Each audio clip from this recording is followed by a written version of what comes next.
Je remercie Isabelle, son équipe et le Forum des images de m'avoir invité et puis de proposer un cycle, donc un cycle sur le cinéma espagnol fantastique donc euh, qui, euh, que j'aime particulièrement. Donc pour un universitaire comme moi, c'est toujours un peu compliqué de travailler sur le fantastique, parce que travailler sur le genre et en particulier sur le fantastique, c'est comme si on avait plusieurs sacs et on devait classer. Il y a déjà un problème de classement. On devait classer les films en les mettant dans des sacs. Alors on aurait un sac fantastique, et puis on a un sac horreur, et puis on a un sac giallo, on a un sac science-fiction, et puis tiens, celui-là, bon, il y a un peu d'horreur, il y a un peu de fantastique. Qu'est-ce que je fais? Je le coupe en deux, je mets un bout dans chaque sac.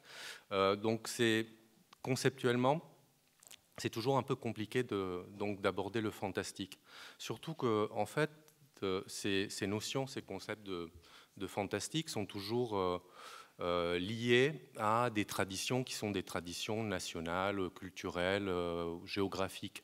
Ainsi, bon, le fantastique, qui a été le terme adopté par cette rétrospective, est un concept qui est essentiellement un concept d'origine française et qui est rattaché à une tradition littéraire qui est proprement française, donc Maupassant, Naudier, Théophile Gautier, donc qui appartient à un corpus de textes, et à partir de ce corpus de textes, Maupassant lui-même avait défini ce qu'était le fantastique, un concept qui pour nous semble naturel, mais qui, par exemple, dans le milieu anglo-saxon, dans la culture anglo-saxonne, n'existe pas, ou en tout cas, eux, ils ont un autre concept pour parler de ça, qui est l'aurore, donc la terreur, l'horreur, et qui, en fait, provient d'un autre corpus littéraire, qui est celui du roman gothique de Walpole, qui a été théorisé par Burke,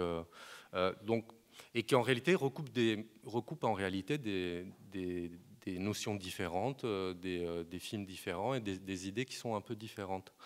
Donc, bon, en même temps, c'est une question théorique, un débat théorique qui dure depuis des années. Qu'est-ce que c'est que le fantastique? Des décennies.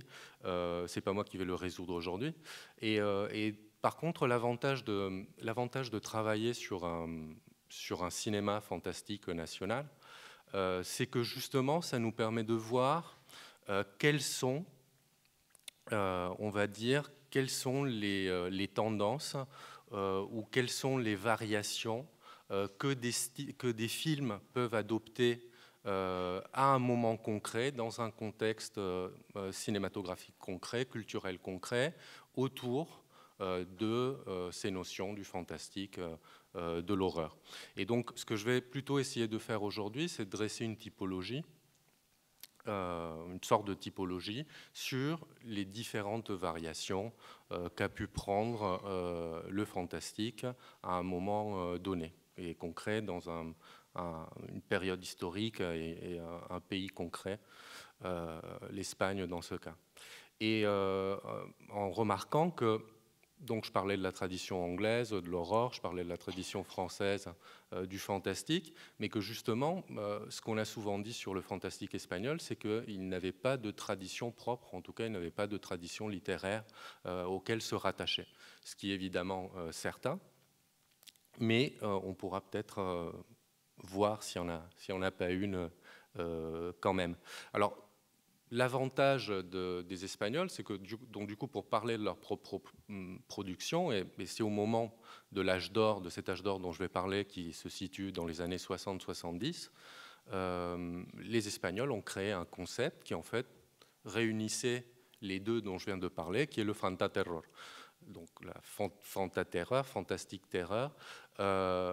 Donc ce qui est bien, c'est parce que du coup, ça permet de mettre un peu tout dedans, même si on verra après quelles sont les caractéristiques des films qu'on a plus précisément appelés comme ça. Donc, l'autre défi, si vous voulez, c'est donc d'envisager le genre d'un point de vue historique. Alors moi, ce que je vais faire, c'est que je vais partir, même si je vais faire ça très rapidement, du cinéma primitif jusqu'aux années 90. et en particulier donc, cette période de l'âge d'or des années 60 et 70. Et donc là, pour le coup, il faut prendre en compte d'une part quel est le contexte historique, mais également quel est le contexte politique très particulier dans lequel surgit ce cinéma. Puisque la conformation du paysage des genres en Espagne ne peut se comprendre qu'en prenant en compte le contexte politique d'un pays qui a connu plus de 35 années de régime dictatorial, donc de dictature. Pendant tout le franquisme, la production cinématographique s'est pliée aux impératifs politiques, idéologiques et économiques imposés par le régime. Ces paramètres eux-mêmes vont évoluer tout au long d'une dictature qui va sensiblement changer entre la fin de la guerre civile, donc en 1939, et la mort de Franco en 1975, conditionnant également l'évolution des genres et des genres cinématographiques. Vers la fin des années 60, et donc c'est la période qui correspond à cet âge d'or, le durcissement du régime dictatorial, les transformations économiques de l'Espagne et les bouleversements dans la production cinématographique vont bousculer les façons de faire dans le cinéma. Plus tard, lors de la fin de la dictature et de l'entrée progressive en démocratie, lors de la transition démocratique, les changements qui vont s'opérer vont également avoir une influence décisive sur la configuration du genre. Donc, il est bien évident qu'il faut prendre en compte cette histoire politique, mais il faut également prendre en compte quels sont les éléments qui vont également déterminer l'évolution et la conformation d'une production cinématographique donnée, c'est-à-dire les éléments qui appartiennent plus au circuit à l'histoire du cinéma. Donc pour retracer un panorama un petit peu de ce que serait le fantastique espagnol à un niveau historique, il faudrait dire que le fantastique, comme je l'avais un peu dit, a souvent été perçu comme un courant marginal au sein de l'histoire du cinéma espagnol. Si l'on prend en considération l'histoire du cinéma parlant, quelques films apparaissent au compte-gouttes à partir des années 1940 qui lorgnent du côté du fantastique, mais qui se déclinent en réalité comme des variations de la comédie. La comédie qui est, je pense, sans doute le genre majeur du cinéma espagnol. Cependant, il est possible de recenser deux périodes qu'on pourrait appeler deux périodes de splendeur, caractérisées par une production soutenue de films, c'est-à-dire c'est des moments où on va produire beaucoup de films, beaucoup plus que dans les autres périodes. Et en même temps, c'est également ces films vont avoir des traits qui sont distinctifs et reconnaissables. Et donc c'est ça qui va également s'agir d'analyser. Donc, un premier moment de splendeur donc, correspond à donc l'éclosion de ce qu'on a appelé l'âge d'or, qui commence, alors tout le monde est à peu près d'accord, à dire que ça commence en 1961 avec la sortie de Gritos en la Noche, donc l'horrible docteur Orloff de Jesús Franco. Film fondateur d'un mouvement qui allait s'élargir considérablement à partir de la fin des années 1960. Pendant les premières années de cette décennie et jusqu'à aujourd'hui, ce réalisateur allait offrir au fantastique un bon nombre de films. Mais le boom prend une dimension significative et reconnaissable à partir de 1968, avec La Marca del Hombre Lobo, qui s'est appelé Les Vampires du Docteur Dracula en France, d'Enrique Guiluz, et qui marque le début d'une production massive qui va commencer à s'essouffler à partir de 1973. Donc on est période de pointe de 1968 à 1973, et qui correspond vraiment aux 7 dernières années de la dictature franquiste. On a ensuite une deuxième période de splendeur qui correspond grosso modo à la période actuelle et qui commence au début des années 1990. Et là encore, il est assez reconnaissable, le point de départ est assez reconnaissable, et c'est l'apparition d'Acción Mutante, Acción Mutante d'Àlex de la Iglesia en 1993.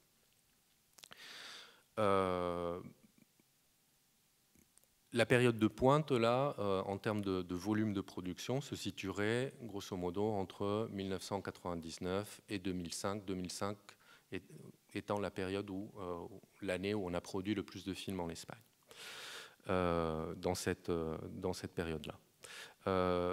Et à partir de là, elle commence à s'essouffler un petit peu, et c'est une période qui se prolonge jusqu'à aujourd'hui, mais la production aujourd'hui est bien moindre qu'alors. Entre ces deux périodes de splendeur, donc le milieu des années 70 et le milieu des années 90, le fantastique connaît une décadence progressive jusqu'à la disparition complète du genre tel qu'il s'était conformé à la fin des années 60, confirmant la désagrégation progressive d'un corps générique qui s'était imposé avec une identité reconnaissable. Les années 1980 ne connaissent pas pour autant un vide, et on y décèle quelques approches nouvelles, ce qu'on pourrait appeler un archipel générique, composé de quelques films qui n'offrent pas cependant de véritable unité ni de continuité dans le genre. Donc, je vais reprendre maintenant un petit peu ces étapes et vous parler dans un premier temps, rapidement, de la période antérieure au boom, à l'âge d'or, et donc en particulier à la période des années 40. Donc, fantastique et espagnol ne sont pas des termes, donc du coup, comme je disais, complètement oxymoriques dans l'histoire du cinéma fantastique national. Alors, dans le cinéma primitif, on a un Méliès espagnol qui est Segundo de Chomón, même si, bon, il peut être discutable d'attribuer à ces films-là l'adjectif de fantastique. Et également, on a une production de feuilletons, un peu comme ce qui se faisait en France sur le modèle de Fantomas, qui mettent en place des intrigues où l'étrange, voire des fois des éléments fantastiques, rentrent en jeu.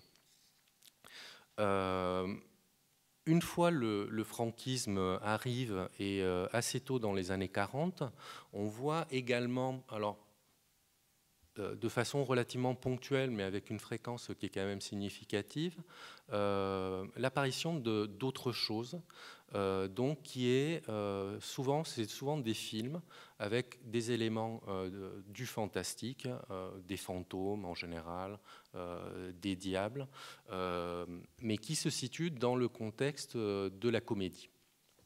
Alors, si on fait un peu quelques recherches, on se rend compte que ces films contenant des éléments fantastiques s'inspirent souvent d'œuvres littéraires très contemporaines, et en particulier du théâtre et du théâtre comique de l'époque, notamment avec des auteurs comme Enrique Jardiel Poncela, dont pas mal de pièces de théâtre ont été adaptées après au cinéma, même plusieurs fois. Donc, le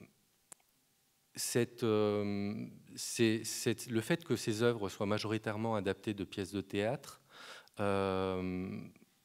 est en réalité, ces mêmes écrivains s'inspiraient eux-mêmes des comédies hollywoodiennes et cherchaient à créer, à imiter un petit peu ces comédies hollywoodiennes et à créer dans le cinéma espagnol des comédies qui permettent de rivaliser avec la screwball comédie américaine, qui avait beaucoup de succès à ce moment-là sur les écrans espagnols.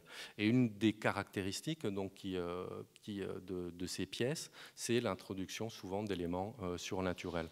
Donc, un peu sur le modèle de films qui était courant à l'époque dans d'autres cinématographies, comme par exemple Fantôme à vendre, qui est une comédie de René Clair de 1935, qui joue un petit peu sur le même registre. Ainsi, Le Revenant est presque toujours transposé dans un autre genre, mais même si certains éléments fantastiques perdurent, son potentiel et la plupart du temps, le potentiel fantastique est la plupart du temps bridé, c'est-à-dire qu'il n'est pas forcément porteur d'une transgression, ce qui serait le propre du fantastique, mais le fantastique est vraiment mis au service de la comédie. Alors, il y a probablement un film qui garde un petit peu cette tendance comique, mais qui par contre, développe énormément la composante fantastique, qui est la Torre de los Siete Jorobados, donc la tour des sept bossus, d'un réalisateur assez célèbre à l'époque de comédie, qui s'appelle Edgar Neville, et qui est un film de 1944. On va en voir un extrait. Donc c'est le premier extrait.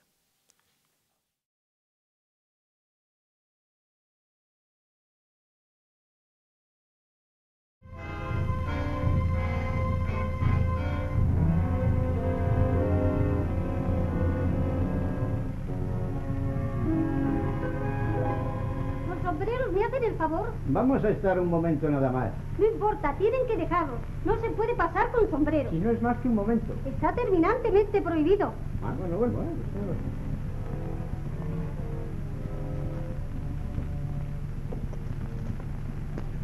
Hagan fuego, señores. Hagan fuego. El cero. Con ese tío no hay quien gane. No debían de permitir la entrada a los tuertos. ¿A qué tuerto? Yo no veo a ninguno. Allí enfrente, ¿no lo ve usted? No juega usted más joven, que está usted muy nervioso. ¿Nervioso yo?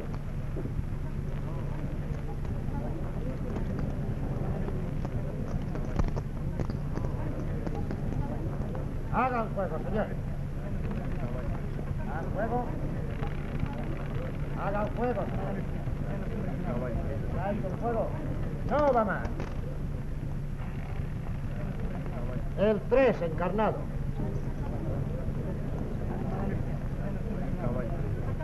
¿Deja usted toda la puesta, caballero? No, señor.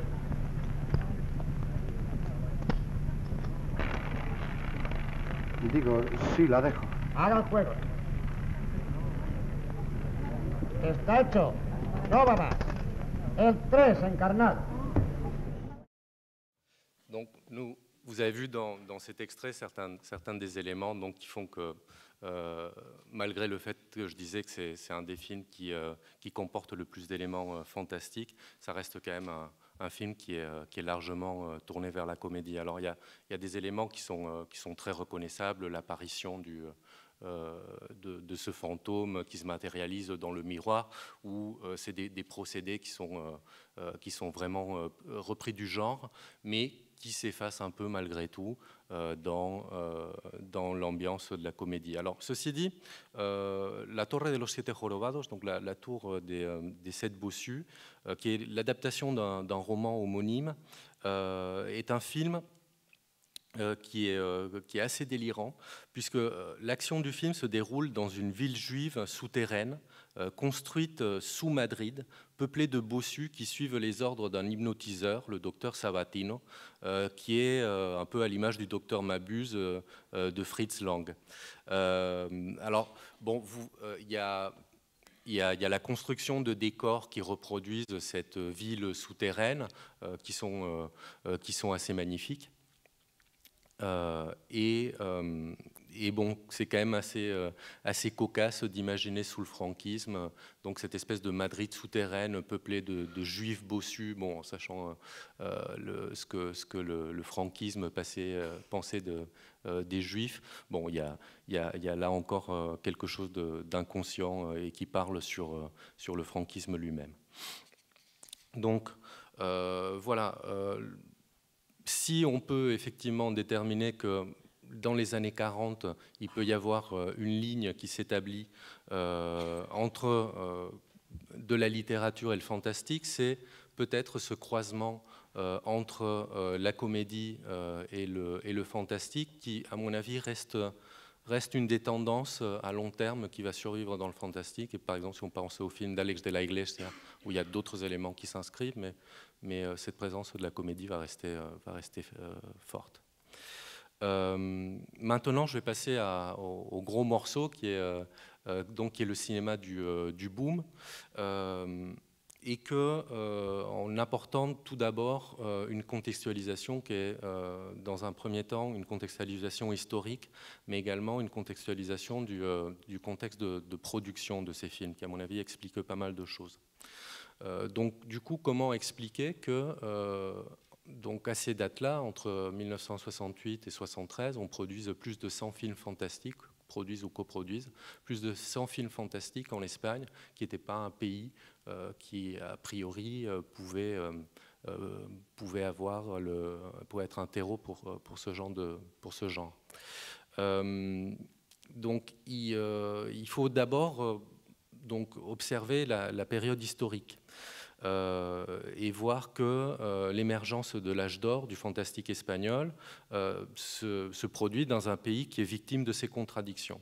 Parce que d'un côté, le développement de l'industrie touristique et de l'émigration économique des Espagnols fait entrer l'Espagne dans la société de consommation, mais de l'autre côté, ce développement fait se confronter les mentalités traditionnelles espagnoles avec les mœurs libérales et démocratiques occidentales. Alors, de l'autre côté, donc, il y a cette modernisation économique des mœurs, une opposition politique également croissante qui se manifeste de façon de plus en plus visible, mais également, de l'autre côté, le régime réprime cette opposition par le retour à la violence policière généralisée qui atteint son paroxysme lors du retour à l'état d'exception et aux condamnations à mort à partir des années 1970. C'est le moment où se produisent ce qu'on appelle le proceso de Burgos, donc les procès de Burgos, où c'est plusieurs membres de l'ETA qui vont être condamnés à mort et puis sous la pression internationale vont être finalement graciés. C'est le moment où Carrero Blanco, qui donc est le second de Franco, va mourir dans un attentat à la bombe. C'est le moment aussi, en 1974, où on va assassiner, on va exécuter un anarchiste, Salvador Puig-Antich. Donc c'est des moments où la tension politique réapparaît et se rendurcit. Alors, un peu la solution de facilité, ce serait de faire une lecture sociopolitique, un peu ce que faisait Krakauer dans son ouvrage De Caligari à Hitler, et de dire, bon, ce qui souvent a été dit, le fantastique surgit au moment où des sociétés sont dans des périodes troubles, de tension, etc. Mais je pense que cette observation est largement insuffisante et là je vais donner quelques éléments qui expliquent d'une autre façon le surgissement et le développement tout à fait spectaculaire du genre à cette époque. Le premier élément, et bon, on va dire l'origine, il va y avoir des transformations dans le système de production cinématographique espagnol à partir de 1962. Donc ça correspond bien au niveau de l'époque, puisque le régime franquiste va vouloir donner une apparence d'ouverture, et notamment cela va se produire au sein du ministère d'Information et Tourisme, au sein duquel se trouve la délégation de cinématographie et de théâtre, qui va être prise en main par quelqu'un qui s'appelle José María García Escudero. Alors José María García Escudero va transformer, va changer une partie donc des instruments de production et du contexte de réalisation cinématographique. Alors, le premier est peut-être le plus important, c'est les changements qui vont se produire au niveau de la censure. Jusqu'à 1963, il n'y avait pas de normes de censure explicites. C'est-à-dire que ça se faisait selon les critères du censeur et selon les critères qui étaient, à un moment ou à un autre, plus ou moins imposés par les organes. Mais c'était des critères qui n'étaient pas explicités. Ce que va faire García Escudero, il va introduire une explicitation des normes de la censure. Et il va créer une série de normes. Alors, rapidement, j'en évoque quelques-unes. On y interdisait expressément, dans ces normes, la justification du suicide, de l'homicide par pitié, de la vengeance et du duel, du divorce, de l'adultère, des rapports sexuels illicites, de la prostitution, de l'avortement, des méthodes de contraception, de la présentation de perversions sexuelles, de toxicomanie, d'alcoolisme, de délits excessivement détaillés, ainsi que des scènes de brutalité ou de cruauté, les offenses faites à la religion, les les falsifications historiques, l'incitation à la haine raciale ou de classe, la négation du devoir de défendre la patrie, les offenses faites à l'Église catholique, aux principes fondamentaux de l'État, à la dignité nationale et à la personne du chef de l'État. Voilà, grosso modo.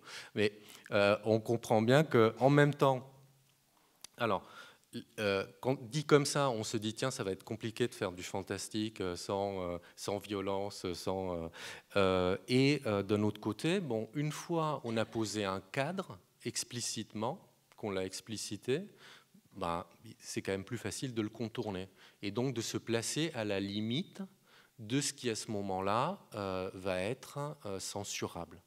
Et donc, finalement, ça va être un avantage pour les producteurs du fantastique de jouer sur cette limite que maintenant ils connaissent. Alors, par exemple, une des caractéristiques de ces films-là, c'est qu'ils vont être localisés à l'étranger. Alors, par exemple, les films sur des Templiers morts-vivants, la tétralogie d'Osorio, au moins le premier, se passe au Portugal. Alors, pourquoi ? D'une part, parce qu'il a été filmé au Portugal, parce que c'était plus simple de tourner au Portugal en tant que coproduction, même si le Portugal a juste mis 2 caméras. Et d'autre part, parce que comme ça se passait au Portugal, l'honneur de l'Espagne était sauve. Donc ça pouvait se passer à l'étranger, il n'y avait pas de problème, mais il ne fallait pas que ça se passe en Espagne. Donc ça, c'était une autre façon de jouer donc, sur cette censure. L'autre point important que va introduire García Escudero, donc le directeur de la cinématographie et le théâtre, ça va être mettre en place une nouvelle politique d'aide au cinéma. Alors là, il va y avoir 2 branches, c'est relativement important parce que je vais en reparler après. Une première branche où il va essayer de développer un cinéma de qualité, un cinéma qui peut aller dans les festivals européens, et rivaliser avec le cinéma d'auteur européen, et une autre branche où ce qu'il va décider de potentialiser, d'aider, c'est les films qui fonctionnent commercialement.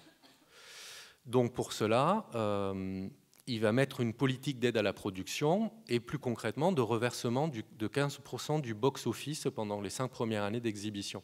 Ce qui fait qu'un film qui marche est un film qui va recevoir plus d'aide, et donc un film qui est plus intéressant à faire. Et également, il va établir un quota où, pour chaque 3 films étrangers exhibés, il va falloir montrer un film espagnol. Il va également créer un fonds de protection à la cinématographie, mais ça va être une autre histoire. Et il va également inciter à la coproduction. Alors, cette politique fonctionne, du moins elle fonctionne dans un premier temps. C'est-à-dire, en 1959, en Espagne, on réalisait 60 longs métrages par an. 6 années plus tard, en 1965, on est passé à plus de 150. Et en 1966, il va y en avoir 164. Donc vous voyez que la production a augmenté plus du double. Et notamment, il y a beaucoup de coproductions. Alors, l'avantage des coproductions, c'est qu'elles permettaient le brassage de différentes nationalités, d'équipes techniques différentes, de tournage dans d'autres pays, et limiter la portée des institutions nationales comme la censure. Donc, en régime de coproduction, il était plus simple de échapper à la censure, surtout qu'une des caractéristiques de ce cinéma, c'est qu'il va généralement être fait dans des versions doubles ou des versions multiples. C'est-à-dire qu'on va réaliser une version pour l'Espagne, plus soft, sans beaucoup de scènes avec de la sexualité ou avec de la violence. Et on va également réaliser des versions pour l'étranger, où là, pour le coup, on va y mettre de l'érotisme, on va y mettre des scènes d'une violence beaucoup plus graphique. Et donc ce système-là va également fonctionner. Et petit à petit, la censure elle-même devient de plus en plus permissive vis-à-vis des scènes de violence. Alors, il va y avoir en 1969 une crise de ce système, c'est-à-dire que le système de production va rentrer un peu en surchauffe, et en fait, les fonds de protection vont pas être suffisants. Et donc, il va y avoir une crise du financement public du cinéma. Et dans ce contexte-là, c'est le cinéma de qualité, le cinéma considéré de qualité, le cinéma d'auteur, le cinéma de festival, qui va être d'une certaine façon sacrifié. C'est des films qui recevaient des financements qu'on appelait d'intérêt spécial. Et au contraire, on va miser sur les films qui rapportent, qui coûtent peu et qui rapportent beaucoup. Et à ce moment-là, c'est essentiellement les films fantastiques. Et autre chose, c'est également, il faut considérer également quel est le marché. Déjà, quel est le marché intérieur? Le marché intérieur se caractérise par le fait que l'Espagne, à ce moment-là, a un très grand nombre de salles. On compte pratiquement 7000 salles de projection à la fin des années 60. Les Espagnols vont une moyenne de 10 fois au cinéma par an. Et la production nationale est sollicitée par ces quotas dont j'ai parlé tout à l'heure. Et en plus, bon, il y a un système de cinéma spécialisé un peu dans le genre, dans les genres populaires, avec des doubles séances où on projette, des fois on projette soit 2 films, et le premier est un film espagnol, et souvent un film fantastique. Après, il y a un deuxième film qui est un film soi-disant un peu plus de qualité et qui vient généralement de l'étranger. Mais surtout, ce qui va être ce cinéma fantastique va être un cinéma qui va être beaucoup travaillé par les producteurs parce que c'est le seul cinéma qui fonctionne à l'étranger. Là encore, García Escudero va mettre en place une institution qui s'appelle Cine España, qui existe encore aujourd'hui, afin de faciliter la vente, la distribution et l'exhibition de ces films à l'étranger. Et donc, c'est des films qui sont produits en Espagne, mais qui sont montrés aux États-Unis, au Japon, évidemment dans le reste de l'Europe, même au Liban, en Iran. Je veux dire, c'est un cinéma qui va se vendre internationalement, par exemple dans les drive-in aux États-Unis. C'est des films qui vont être vus là-bas. On utilise également des acteurs qui sont des acteurs d'origine étrangère ou qu'on fait passer ou qui ont un type étranger, généralement anglo-saxon, pour que les films puissent être mieux vendus à l'étranger. Et là encore, si on ne regarde pas la situation intérieure espagnole, il faut prendre en compte aussi que à l'étranger, où il y avait des normes de ce qui pouvait être représenté à l'écran ou pas, et je pense par exemple au code Hays aux États-Unis, ces codes nationaux vont également s'assouplir. Donc en fait, au fur et à mesure que ces codes s'assouplissent dans les autres pays et deviennent plus tolérants sur ce qu'on peut montrer ou pas, donc plus facilement, les films espagnols fantastiques et d'horreur, de fantaterror, vont pouvoir se vendre dans ces pays-là. Et plus la demande d'une violence et d'une présence de sexualité va être importante pour ces films-là. Et également, bon, dans ces pays-là, il y a d'autres genres qui sont développés. Le Pinkuega au Japon, par exemple, qui joue un petit peu sur les mêmes caractéristiques. Ce que je vais faire maintenant que j'ai parlé donc de ce système de production, ce que je vais parler un peu maintenant, c'est de la caractéristique thématique de ces films. On va peut-être voir le deuxième extrait, qui est issu de la Noche de Walpurgis, qui en français s'appelle La Furie des vampires, qui est un film de Léon Klimovsky de 1973.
l'aurez compris, donc ça correspond à la fin du film et à ce combat final que les spectateurs attendaient depuis le début. Donc, quelques éléments pour reprendre un petit peu la notion de Gérard Laine, des mythologies du fantastique. C'est le cinéma, majoritairement, ce cinéma qui va être produit dans l'âge d'or, va fonctionner en récupérant ce que Laine appelait les mythologies du cinéma. C'est-à-dire qu'il y a un panthéon, notamment de monstres, qui va être récupéré, et qui est un panthéon de monstres qui provenait de la littérature la plupart du temps, qui avait été repris une première fois de façon un peu systématique par les studios Universal aux États-Unis, et puis plus près de cette époque-là par les studios anglais de la Hammer.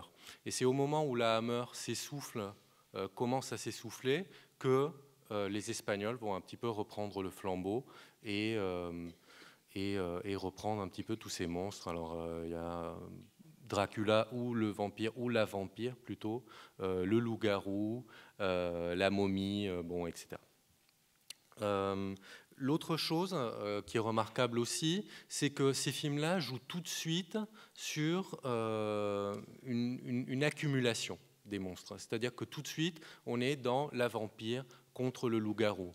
On est contre Dracula contre Frankenstein. Le docteur Jekyll contre le loup-garou. Le Yeti contre le loup-garou. Et donc, du coup, ils essaient de jouer un petit peu la carte de cette accumulation des monstres pour être un petit peu plus, pour être plus attractif. Donc, cette logique de l'accumulation. Il y a, ceci dit, il y a quelques créations qui sont proprement espagnoles, donc celle des Templiers morts-vivants de Osorio, évidemment le docteur Orloff de Jess Franco, et qui sont à proprement parler espagnols. Ceci dit, ces films-là, et le docteur Orloff apparaît dans souvent les Templiers, donc il s'agit de 4 films. Il s'agit plutôt de variations sur toujours un même argument. C'est pratiquement des remakes d'un film sur un autre, sans qu'il y ait vraiment une progression, une évolution. Pour ce qui est de l'aspect maintenant esthétique, si vous voulez, ce fantaterror, sur quoi va-t-il se fonder? Dans la logique ou dans les logiques du fantastique, on a, si vous voulez, 2 écoles. La première école est l'école de la suggestion, c'est l'école de Jacques Tourneur, la féline, donc avec un monstre qu'on ne voit jamais, alors on voit son ombre, etc. La présence n'est que suggérée, c'est le fantastique de la suggestion. Et de l'autre côté, on a un autre fantastique qui serait le fantastique de la monstration, où l'essentiel est de mettre devant le regard du spectateur, d'y mettre cette présence fantastique, cette incarnation fantastique. Alors évidemment, le cinéma, comme vous l'avez vu ici, le cinéma espagnol de cette époque va jouer sur la monstration et va jouer donc sur le fait de montrer cette apparition fantastique de façon frontale. Mais il ne s'agit pas simplement de ça, mais il s'agit en plus de la mener le plus loin possible dans les limites de la représentation, surtout dans les limites morales de la représentation. Donc ces normes dont je parlais tout à l'heure, et donc d'aller toujours un peu plus vers l'explicite, le sanguinolent, ce qu'on pourrait appeler presque le gore. Et donc de jouer toujours sur ces limites qui sont souvent des limites institutionnelles, à ce qui peut être représenté ou pas en termes de violence, en termes de sexualité. Donc, par exemple, si on essaie de faire une lecture de ce film, donc ce loup-garou est joué... Ah, il y a un autre élément également, c'est que c'est autour d'un certain nombre de cinéastes, réalisateurs, que va se constituer ces lignes thématiques. Ici, par exemple, vous avez vu le loup-garou qui est joué par un acteur qui s'appelle Jacinto Molina, qui est connu également sous le pseudo de Paul Naschy, qui va interpréter 8 fois ce loup-garou dans différents films. Et autour de lui, il va au moins faire au moins 20-25 films fantastiques de l'époque. Et c'est vraiment autour un petit peu de ces hommes orchestres que va se constituer le cinéma fantastique, le rendant reconnaissable également à l'étranger. Nationalement à l'étranger. Si on considère maintenant la présence de l'érotisme et de la violence, même sur les versions qui sont les plus expurgées, qui sont les versions qui sont montrées en Espagne, la lecture qu'on peut en faire, et la lecture qui en a souvent été faite, c'est que ces films mettent en scène l'image de la répression idéologique du franquisme et de la répression morale du franquisme. Alors, si on analyse par exemple ce cas qui est extensible à d'autres, nous avons d'un côté une vampire, donc qui est une femme, et qui va se spécialiser dans la séduction et dans la vampirisation de femmes. Donc d'une certaine façon, elle incarne un lesbianisme, toujours dans des scènes qui sont plus ou moins érotisées selon la version est une version pour l'Espagne ou pour l'extérieur, mais même dans les versions espagnoles, il y a des corps féminins qui s'offrent dans des scènes entre femmes qui ont une forte charge sexuelle. Et de l'autre côté, donc quelque chose qui va à l'encontre de la morale patriarcale et extrêmement machiste de l'Espagne à ce moment. Et de l'autre côté, on a le loup-garou. Le loup-garou qui incarne un peu la masculinité, et la masculinité qui va se déchaîner face à cet ordre moral qui a été attaqué par les vampires.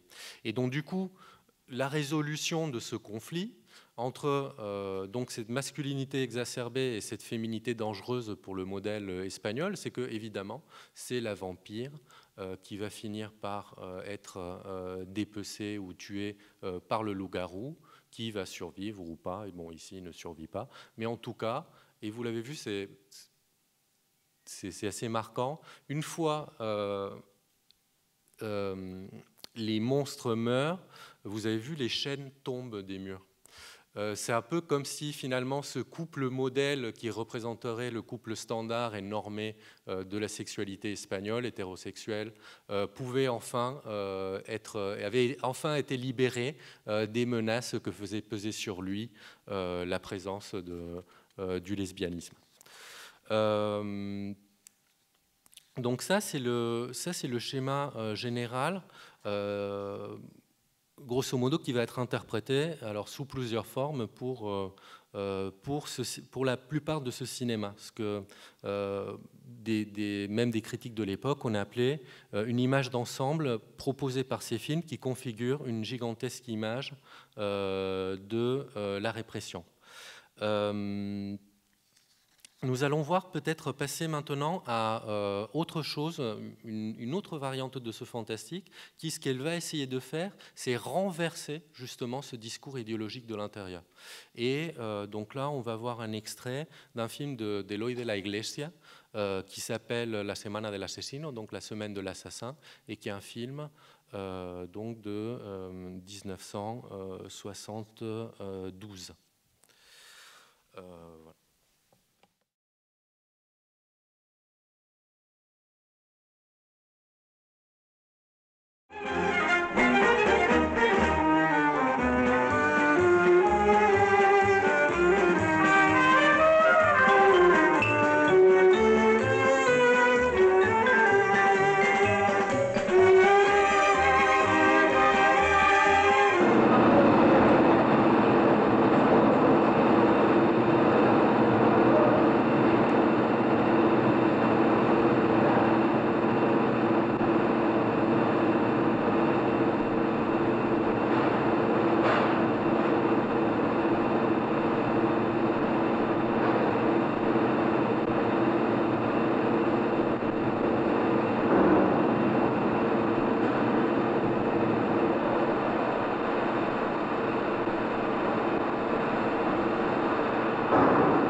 là, pour le coup, on est clairement dans le film d'horreur. Là, c'est plus trop le fantastique. Alors, pour vous raconter un peu l'histoire du film, donc, il s'agit de ce personnage-là, qui est Marcos, qui était ouvrier dans une usine agroalimentaire de transformation de viande en soupe. Lors d'une sortie avec sa fiancée, il tue un chauffeur de taxi qui lui reprochait d'embrasser la jeune femme dans son véhicule. Et sa fiancée, lorsqu'elle décide de se livrer à la police, il va la tuer également. Et donc pendant 7 jours, pour garder son secret, il va assassiner des amis, des proches, de la famille, qui s'intéressent de trop près à lui et à sa fiancée. Pour se débarrasser des cadavres, il les stocke d'abord dans sa chambre, ce qu'on a vu ici, et une fois la situation devenue insoutenable, il les mélange dans son lieu de travail, ce qu'on a vu également ici, avec la nourriture qui sert à fabriquer la soupe que vend l'usine. Ce qui est intéressant aussi, c'est que pendant cette semaine, il se lie d'amitié avec Nestor, qui est un gauchiste homosexuel, qui a vu les meurtres du haut de son appartement à travers la lucarne qui est située sur le toit de la maison de Marcos. Lorsque Nestor avoue qu'il a été le témoin des crimes, Marcos n'arrive pas à le tuer comme il a fait avec les autres et se livre à la police. Bon, il y a beaucoup d'éléments qui seraient analysés ici. Donc, le premier, c'est la question donc là encore de la sexualité de Marcos et de la répression de cette sexualité. Clairement, dans le film, c'est la répression de cette sexualité déjà avec sa fiancée qui va le pousser à commettre des crimes. Mais il n'y a pas que ça, puisque l'entrée de Nestor, donc cet intellectuel homosexuel, va révéler en fait que Marcos est un homosexuel refoulé. Et donc du coup, on est dans cette sorte de double répression sexuelle du franquisme sur Marcos qui justifie donc ces exactions. L'autre chose également est donc l'attaque contre la masculinité espagnole. L'autre chose, c'est la charge importante également que le film porte contre la propre société espagnole. Si on prend un peu au pied de la lettre, le fait que le résultat des assassinats de Marcos est réintroduit sous le forme alimentaire dans la société espagnole et redistribué aux Espagnols qui, d'une certaine façon, s'alimentent de cette violence et de cette répression sous l'apparence de la modernité, ici matérialisée par la machine à fabriquer de la soupe. Donc, c'est cette prise un petit peu à rebours du discours qui était le discours du film du loup-garou qu'on a vu avant, toujours sur la répression sexuelle, mais cette fois-ci d'un point de vue de la dénonciation et non d'une représentation qui serait pratiquement une représentation inconsciente comme celle du film précédent. Il y a un autre élément qui serait très intéressant aussi à regarder, c'est que c'est un film qui a eu, il a passé la censure a imposé 64 coupes à ce film. Et donc, il y a plusieurs versions du film. Il y a une version qui est la version espagnole, et il y a après la version pour le marché étranger, en particulier la version anglaise, il y a une version allemande, mais bon, c'est un peu la même. Et c'est intéressant de voir quelles sont les logiques des deux. Dans la version espagnole, il y a moins de violence, il y a moins de sexualité. Dans la version anglaise, il y a plus de violence. Alors là, quand il se prend le hachoir dans la figure, ça, c'est pas dans la version espagnole. Il y a plus de sexualité dans la version anglaise. Le film a une charge politique. Sur la question de l'homosexualité, l'homosexualité a été complètement enlevée, bannie de la version espagnole. Ça n'a pas du tout passé la censure. Et par contre, ça a été maintenu dans la version anglaise. Mais sur la charge politique que porte le film. Il y a un moment, par exemple, où donc Nestor, l'intellectuel bourgeois homosexuel, et Marcos, le prolétaire, se font contrôler par la police. Donc, Marcos se fait contrôler par la police, mais Nestor dit non, moi j'habite dans les immeubles là et non pas dans les espèces de petites maisons anciennes. Et donc la police le laisse tranquille. Donc ça a été évacué de la version espagnole, qui a considéré qu'il y avait une manifestation de classe là et une action de la justice ou des forces de l'ordre en fonction de la classe des individus qui était évidemment contestable. Par contre, il y a une autre séquence où le propriétaire de l'usine explique que cette machine est merveilleuse, c'est la modernité qui rentre dans l'usine et que c'est lui qui va s'en occuper. Et il se rappelle que sa mère, par contre, est morte dans l'usine dans un accident horrible, mais que l'entreprise l'a bien payé en donnant un peu d'argent à Marcos pour occulter la situation. Alors bizarrement, cette dénonciation politique est restée dans la version espagnole, qui probablement... à ce moment-là, dans cette séquence, Marcos regarde les cuisses de la secrétaire. Alors le censeur devait plus être attentif à qu'on ne voit pas les cuisses plutôt qu'à la charge politique qui était inscrite dans ce dialogue. Alors que la version anglaise exclut ce passage. Ce qui montre que finalement, les versions à l'étranger n'étaient pas des versions, on va dire, complètement expurgés ou complètement libres, parce que ce n'était pas tellement le réalisateur qui les faisait, mais c'était le distributeur qui faisait ces versions, mais que ce que fait la version étrangère, lorsqu'il y a une séquence un peu politique, mais qu'elle est longue et qu'elle ralentit le film, hop, il l'évacue. Et ce qui intéresse la version étrangère, c'est de faire des films qui soient le plus proche de ce que serait un film d'exploitation avec le plus de présence donc des éléments d'horreur, de sexualité, violence, etc. Et ce n'est pas tellement une façon de faire passer un message politique à l'étranger. Il y aurait un autre versant du fantastique qui contesterait également le discours répressif qui est celui de réalisateurs qui, eux, faisaient des films de qualité, des films d'auteur, des films de festival, et qui, à cause des crises de financement qui commencent à la fin des années 60, ne peuvent plus réaliser ces films-là. Et donc, pour se ressaisir un petit peu des problèmes de financiers, en fait, ils vont décider de faire ce qui marche et donc de faire des films d'horreur. C'est le cas donc de Vicente Aranda et de La mariée ensanglantée, dont on va voir quelques extraits. C'est le cas également, par exemple, de Jorge Grau, dont 2 films sont programmés, et de Gonzalo Suárez. Les 3 appartenaient à ce qu'on appelait l'école de Barcelone, qui était un mouvement cinématographique, on va dire, d'avant-garde, qui a eu lieu pendant les années 60, mais qui, pour des questions économiques, a dû, entre autres, s'est arrêté. Et donc ces 3, Aranda, Suárez et Grau, les 3 sont passés après à la production de films fantastiques. Et donc là, on va voir un extrait de La mariée sanglante.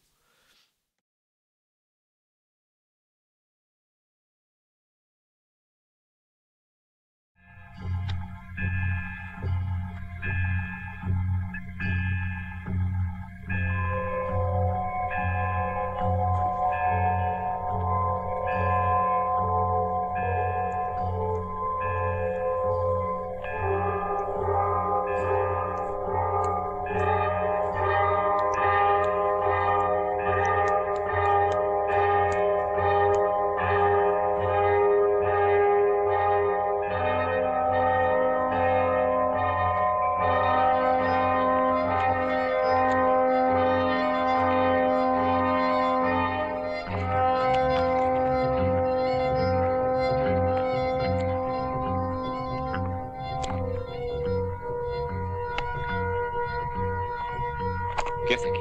¿Quién es usted?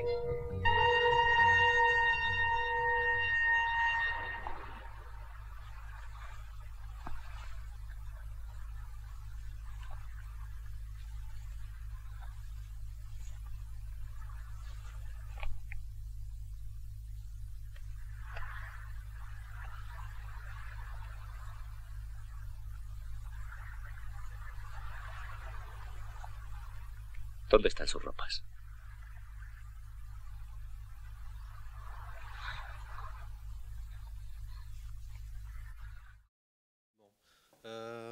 Donc l'histoire de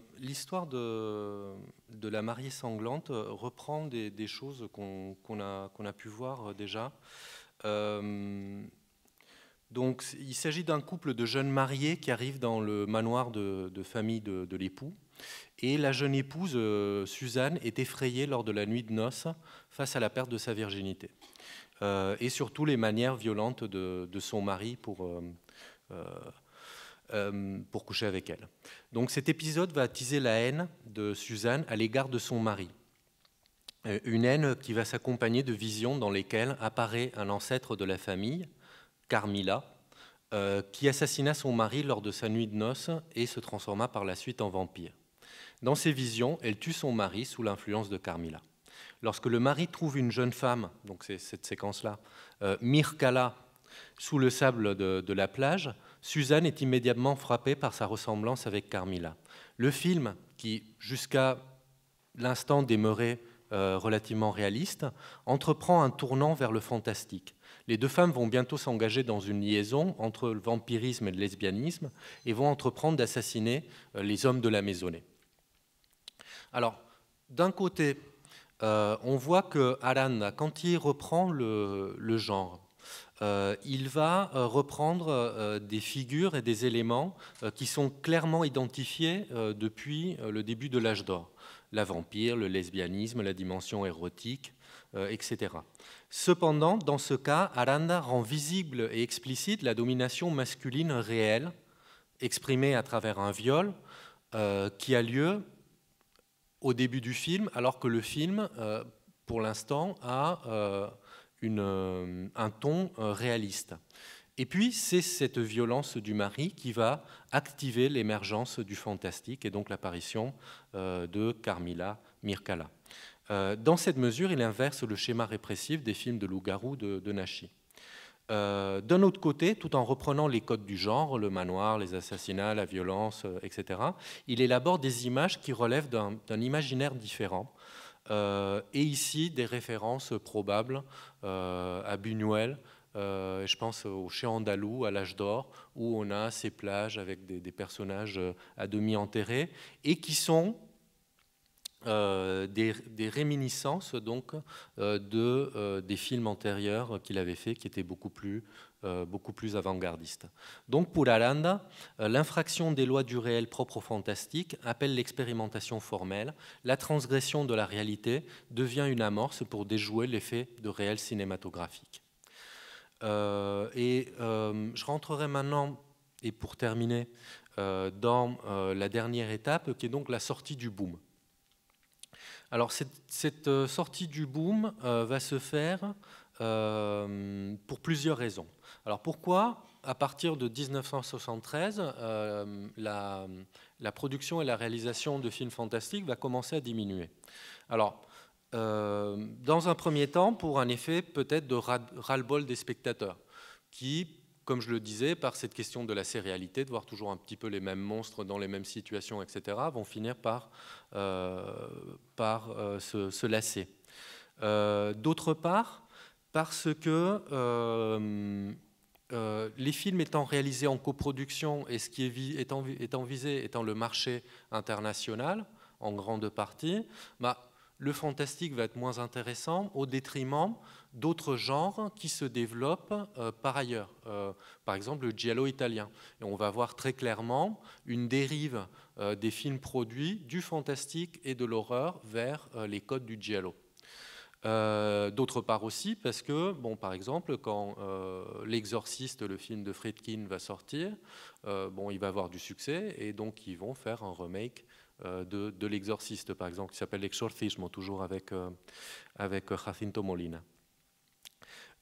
Également parce que, après la mort de Franco donc après la fin de la censure, les changements démocratiques en Espagne vont faire que, par exemple, on n'aura plus besoin de mettre un peu d'érotisme dans les films d'horreur. On pourra faire carrément des films érotiques. Et donc, ça va être le boom du film érotique, ce qu'on appelle en Espagne les films S ou le destape. Et donc ça commence dès 78. Et après 82, plus précisément après 83, les salles X pornographiques vont être autorisées en Espagne.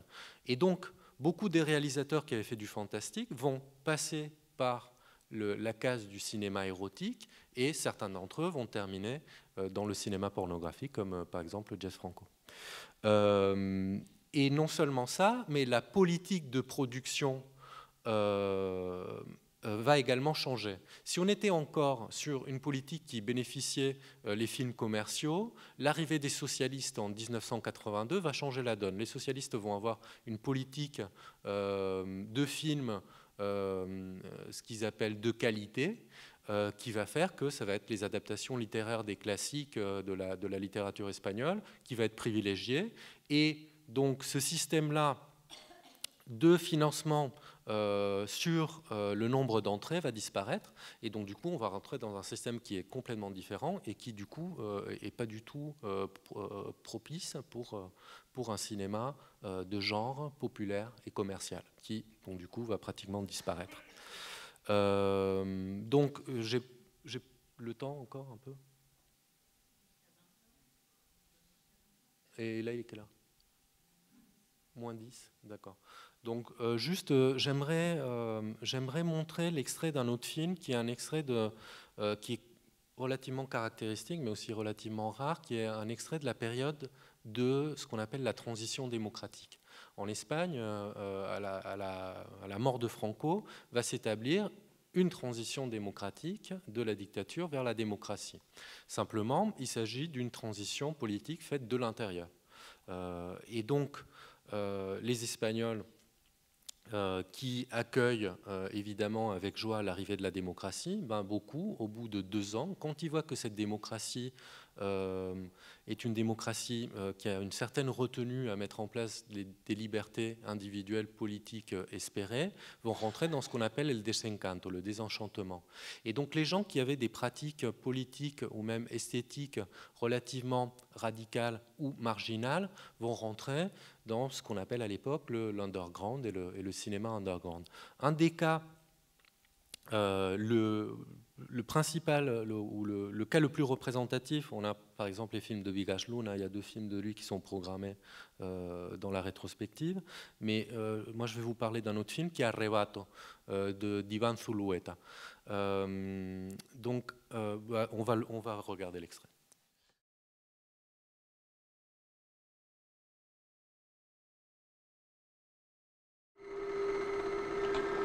Al cuarto día caí dormido, con la intención de no despertar nunca jamás.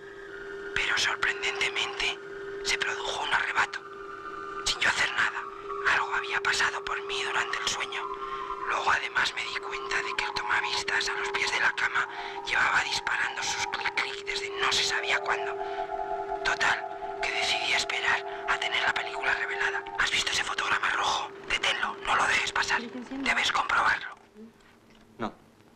Verás que el fotograma anterior al rojo no es como los demás. ¿Lo ves? Me incorporo y entonces flash. Y me vuelvo a desplomar. Se diría que he visto algo. O me va a pasar algo. 10 segundos más tarde me ocurre lo que sea. Y otros 10 segundos después vuelvo a mi posición. ¿Te das cuenta? Míralo bien. Es como si la cámara se hubiese negado a fotografiar. Cuando lo vi por primera vez sentí algo inexplicable. Yo sabía desde que me desperté que algo había pasado. Me sentía otro. Pero aquella película me lo confirmaba. Me devolvía mi fuerza. Había esperado 4 días para poder verla e inmediatamente supe que no quería otra cosa más que aquello y en más cantidad. Llevaba 4 días sin comer, ni dormir, ni meterme en nada. Algo sin precedentes inmediatos. Y ahora solo quería más de eso. ¿Y qué era eso?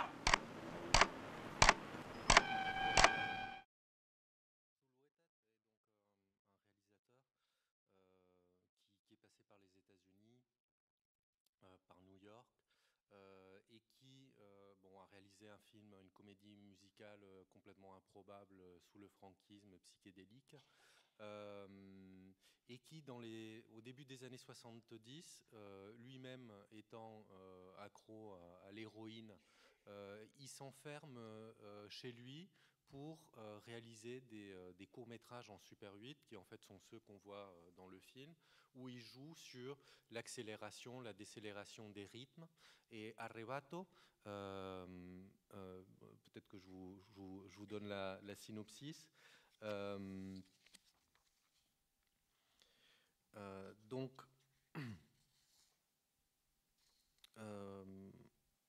dans Arrebato, il met en scène deux personnages inspirés par sa propre expérience, donc par Zulueta, mais en scène deux personnages inspirés par son expérience. José Sirgado, qui est celui qui regarde le film ici, qui est le réalisateur de films de vampires de série B ou Z et héroïnomane, comme Zulueta, et Pedro, qui est celui qu'on voit à la fin, qui est un jeune homme dont la vie est complètement absorbée par la fascination des images et du cinéma, et qui réalise les mêmes expériences en Super 8 que Zulueta, que le réalisateur, et convaincu que le réel ne peut être révélé qu'à travers les modifications du rythme et de la vitesse des enregistrements cinématographiques. On retrouve alors la signification mystique de cet arrebato. Arrebato est le mot qu'utilisent les Espagnols pour parler du ravissement mystique, de l'extase, à la fois contemplation et sortie de soi, dans une absorption complète de la perception et de la pensée, provoquée ici par la fascination par l'image. Et donc, le film commence lorsque José reçoit une enveloppe avec des bobines de films Super 8 et des bandes magnétiques où est enregistrée la dernière journée, les dernières paroles de son ami Pedro, qui donc a disparu de façon présumée, absorbé, capturé par la caméra Super 8 que lui-même utilisait pour filmer. Donc en fait, Zulueta met en place un système de circulation de métaphores autour de cette question de l'arrebato, du ravissement, par lequel il associe l'utilisation de l'héroïne, la sexualité, le cinéma et le vampirisme. Et donc il arrive par le biais donc, de cette introduction du fantastique et de cette circulation des différentes métaphores que je viens d'énoncer, il arrive à donner une image de cette période de la transition, de cette période sombre pour certains de la transition et très marginale, à travers donc l'utilisation du vampirisme et donc du fantastique. Donc voilà, je pense que je n'ai plus de temps, donc je vais m'arrêter là. Parce qu'il me restait un autre film, et si on ne peut pas le regarder, ce n'est pas grave. C'était un extrait de La prison de cristal, donc Tras el cristal de Agustí Villaronga, merci. Mais comme il est programmé, ce que je fais, ce sera le dernier film du cycle. Donc je vous incite à le voir, juste pour dire que Villaronga me semble, c'est un des rares films fantastiques qui ont été faits dans les années 80, et me semble le point de jonction entre ce fantastique des années du boom, ou ce qu'il en reste, et ce qui va venir après dans les années 90, en particulier si on constate ou si on regarde l'œuvre de Jaume Balagueró et la réflexion sur le mal qu'il inclut. Voilà, merci.